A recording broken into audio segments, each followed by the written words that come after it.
Beach on around the northwest. Now, the cyclist Ronan McLaughlin, who's from Muff but lives in Derry, is a former An Post Sean Kelly rider. In fact, he was with them for 6 seasons, represented Ireland on the road many times, including in the elite men's race at the World Road Championships in Valkenburg back in 2012, and he was one of 3 Irish finishers that day alongside Dan Martin and Nicholas Roach. And he also holds a record for the fastest time cycling between Derry and Dublin, and broke the Everesting record a number of times during lockdown. This is for cycling the equivalent of the height of Everest. In fact, he's the current holder of that world record. But not content with that, he wanted to break the Mizzen to Malin record, going the length of Ireland, and gave it a go on Sunday, headed off on Sunday morning, and wanted to do it to, well, number one, supposed to break the record, but also to raise awareness for a charity that's close to his heart, and we'll get to that in a moment. But I'm delighted now that Ronan joins us on the line, well, hopefully anyhow, because we're on Zoom as well. Ronan, can you hear me? Yes, I can. Thank you. Very good. And I can hear you and see you. So that's great. Anyhow, Sunday morning you wanted to head off to try to break the record for a Mizzen to Malin. And what was on Sunday morning? What was the record? The record when I set out on Sunday morning was 17 hours and 21 minutes, and that was set in September 2021. So it was almost 2 years old, the existing record. Okay. And you did it in what time? I did it in 15 hours and 30 minutes and a handful of seconds. I can't remember the exact second count, right, but it was 15 hours, 30 minutes. So, excuse the maths, you knocked how much off the record? An hour and 50 minutes. Wow. An hour and 50? Yeah. So the obviously the start and finish points are fixed. You have to start in either Mizenhead and Malin, and you have to finish in the opposite one. So you have to ride the length of the island, but you can select your own route between the two locations, and more or less my route was almost identical to the existing record. We came up through a long time in County Cork, and then Limerick, Athlone, through the Midlands, up to Enniskillen, Strabane, Derry, and then through Muff, Quiggy's Point, Carndona, and up to Malin Head. So 568 kilometres altogether in 15 hours 30 minutes altogether, and actual moving time, if you exclude the stops, the moving time was 15 hours and 7 minutes, and it's an average speed of just under 38 kilometers per hour. Just under 38 kilometers per hour, and that includes all the hills. That's your average speed. Yeah, there was about 4,500 meters of elevation gain throughout the route when you include all the hills, and Cork especially was. It was pretty mountainous getting out of Cork. That was the one deviation I had made to the existing records route, and that I thought I did find a sort of a quicker way out of Cork, but it did include a little bit more climbing. But we figured that would be worth it in the end up. So yeah, a lot of climbing, a lot of kilometers, a lot of hours in the saddle. But we got a lot of hours in the saddle, so very, very little time out of it to rest or to eat or do whatever. But if you're going to break the record, those sort of things have to be done. Well, the clock doesn't stop, so if you stop, the clock keeps ticking, and your time keeps edging upwards there. So like my goal, sort of unrealistically, but my goal was setting out on Sunday not to stop. Now the sort of famous Irish weather didn't really play ball on Sunday, and it was I think it was the hottest day of the year so far, and it was something like 26 degrees coming through the Midlands, and actually it was mostly because of the heat. That was the biggest challenge on Sunday, was just dealing with those high temperatures, and because of that I had to take a few additional stops. That's 22 minutes I think of stops in total, and I think about 20 of those were just down to needing to get myself some shade and get cooled down a bit out of the direct sunlight for a bit. So it was hot for a lot of the time. Okay. But, you know, the thing is about the Irish weather, it's never going to be just right, because if it's not hot, it'll be wet. If it's not, wet, it'll be windy. Well, this is it. It's there's actually quite a lot of rules and regulations around trying to break the records, and they're governed by Cycling Ireland, which is the governing body for cycling on the island. And one of the rules states that you have to actually nominate the day that you're going to attempt the record and the exact time you're going to attempt it 3 weeks in advance. So you have no idea what the weather's going to do 3 weeks in advance. Now I sort of find a little bit of a loophole in that if I just took the time and effort to nominate every Saturday and Sunday for the entire year and every time between 5 a.m. and 6 a.m. and 7 a.m. I could yes, I could somewhat wait then for a good day. And Sunday, in over a year of waiting, Sunday we thought was going to be the best day possible. It was forecast, I think, that there might be a bit of a calm before Storm Oscar came our way. And I don't think Oscar must have got lost somewhere along the way, because first I've heard there was no there was no storm anyway. But what we did get was mostly a tailwind for the first half, and then the wind sort of died away, the temperatures increased, and yeah, like when you're going to be on the bike for 15, 16, 17 hours over, you're traversing the whole island also, you're going to get mixed weather conditions. It's impossible to wait for perfect conditions. And I think we did a good job of managing the heat that was there. My parents were there helping hand. I think they emptied pretty much every shop between the Midlands and Malin of any bags of ice that they had. And then Chris and Mitchell, who were the crew for me, supporting me the whole way, they did a great job of sort of dumping bottles of cold water and ice down my back as much as we could, just to try and control that temperature as much as we could, to keep your body heat down. There's that's actually one of the things that sports scientists have identified in recent years, is just the importance of the core temperature. And we all know, I think is it 37.5 or something, is about normal. And quite often in these events, we've got core body temperature sensors now. They can measure your temperature, and throughout these events you'd be touching 40, 41 degrees at times, and the higher your core temperature gets, the less power you've got, so the slower you go. So keeping it under control is very difficult, but also very important. It's down to monitoring things like that, and preparing in advance, and being well organized, and allowing for all eventualities that I suppose are the sort of things that you have to do when you're out to break a record. Because I remember chatting to you about the Everesting record and how you took the bike down to, I think it was 2 cogs, just to lighten the weight. And it's small things like that that can make a big difference when you're at extremes.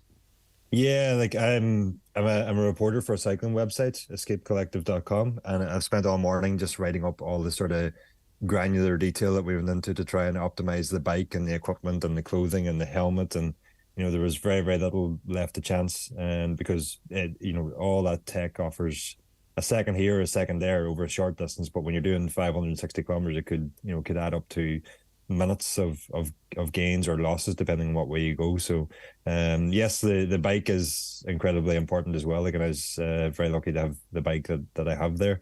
And then just fueling on top of that, like all the food and hydration. And I think we have a power meter on the bike, and I can tell you how many calories you burned. I burned 11,500 calories during the ride. So if you don't, it's just like a car. If you don't put the fuel in, it's going to stop somewhere along the road. So you kind of have to keep that topped up throughout as well. And sort of that actually becomes quite a challenge also, because the longer you ride, the less you actually just want to, or the less you can even stomach.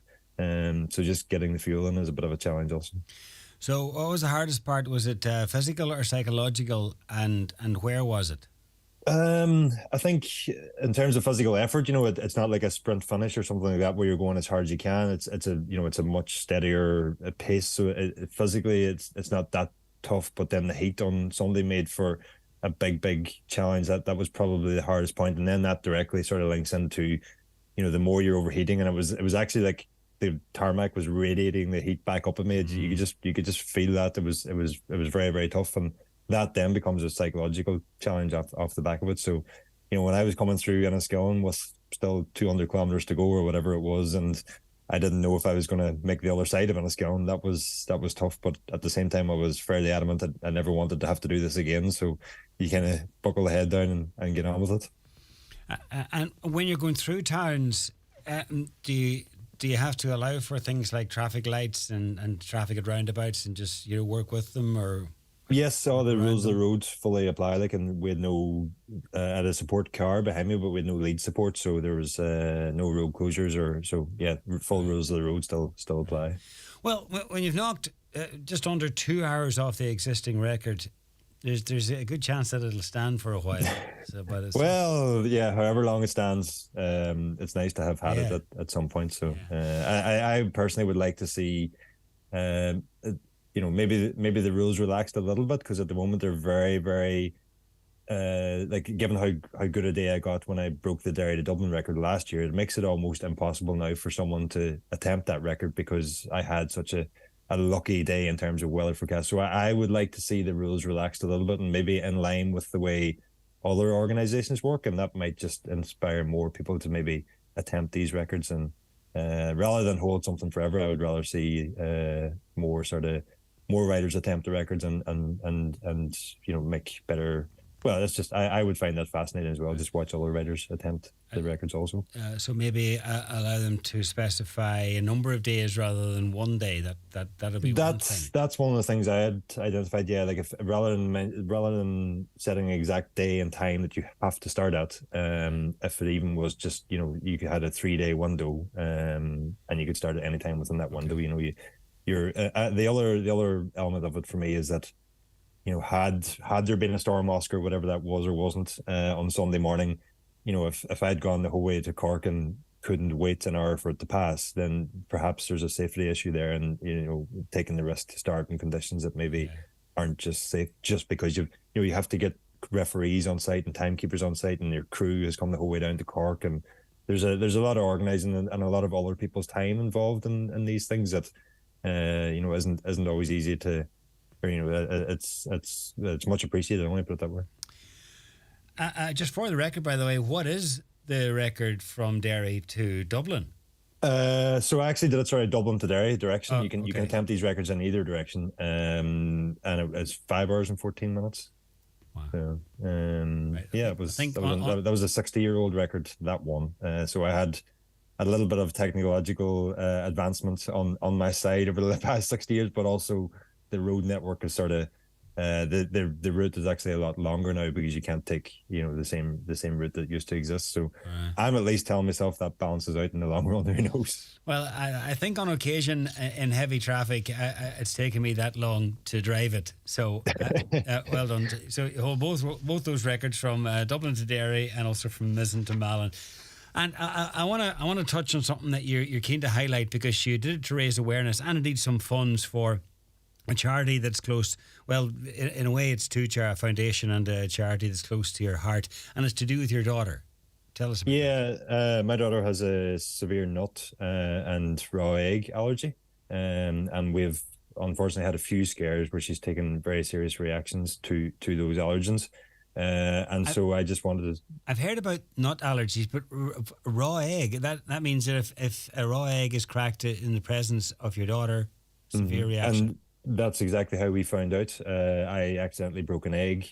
She was a toddler at the time, and didn't consume any egg, but just happened to touch it as kids do. And then when we're not sure exactly what happened, but either touched her lip or touched her face or something. And within 15 minutes, I think we had to rush to hospital, and she had passed out, and we had to give her an EpiPen, and she was in hospital overnight. And so that sort of. The nut allergy that she has also, we found out about that because when she was a kid as well, she got a tiny bit of peanut butter and had a similar reaction. So, obviously we've had loads of tests and that done since that have highlighted a few other allergies also. And we just have to be hyper vigilant about all those sort of ingredients and, double check and triple check everything that comes into the house and everything that she may be able to get her hands on that doesn't contain any of those ingredients. And yeah, I wanted to sort of not, I'm not making a campaign for people to stop eating nuts or eggs or anything like that. That's not the goal here. The goal is just to sort of highlight that, food allergies it's actually a global epidemic at this point, and it affects thousands of people in Ireland alone. And, the scientists tell us that the numbers are only going to increase in coming years, where years ago there might have been one kid per school that had an allergy of some sort. It's now a handful or maybe even more per classroom that have an allergy, and those numbers are on the rise. So I just wanted to sort of improve or raise the awareness around food allergies through this record attempt, and just sort of put it in people's minds that actually, while something that is completely harmless to us could actually have life-threatening effects to other people, and just to consider that, and mostly just to sort of improve all of our own understanding of, because I was completely oblivious to food allergies before we found out about my daughters. But if you see someone has maybe hives or difficulty breathing, or swelling of the face, or anaphylactic shock, recognizing these signs can actually save someone's life. And just knowing how to apply an EpiPen. If someone has an allergy, chances are they have an EpiPen, but they may not be able to administer it themselves. So just knowing how to apply one of those could save someone's life.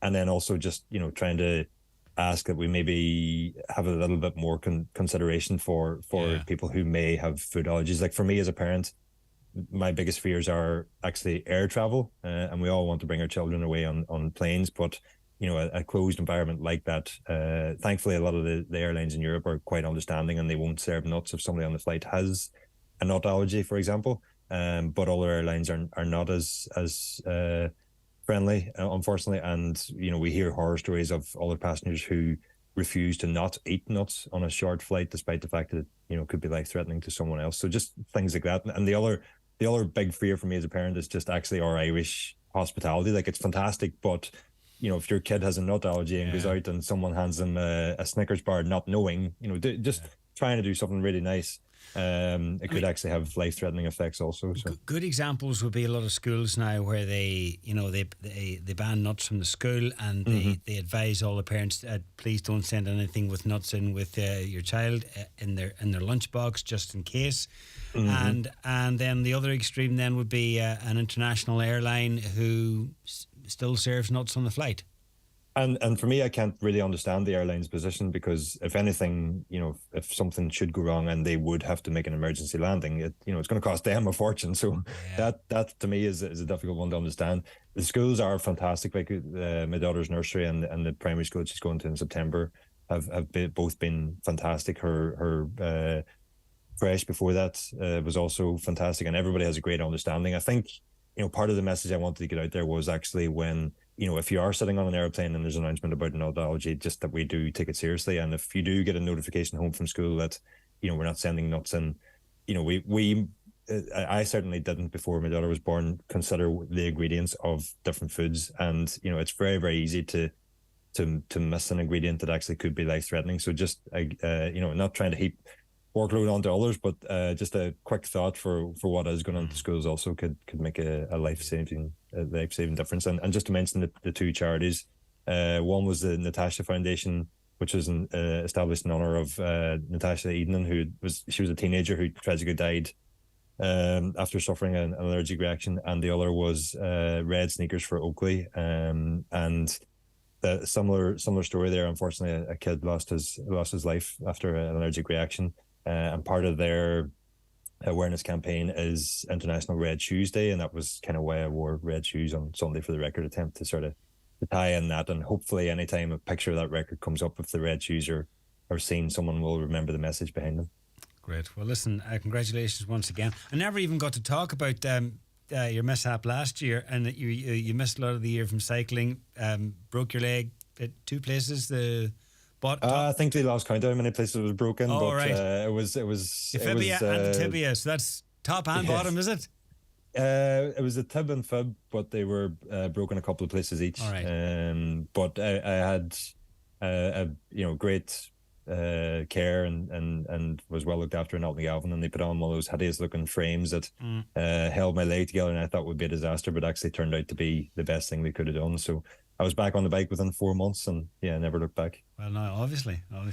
Listen, a pleasure chatting to you, Ronan, and keep up the good work on the bike, and the best of luck. There's a GoFundMe page as well, just in case someone wants to donate. How would they find it? Just under your name? It'll be on. There's a link there on my Instagram, and there's also I think the link was included in the Highland Radio news story that went up around the record there. Was it yesterday evening or so that story went up? So thank you for that. Brilliant. Thanks, Ronan. Thank you. This Father's Day, why not surprise your dad with a model from Tinny's Toy?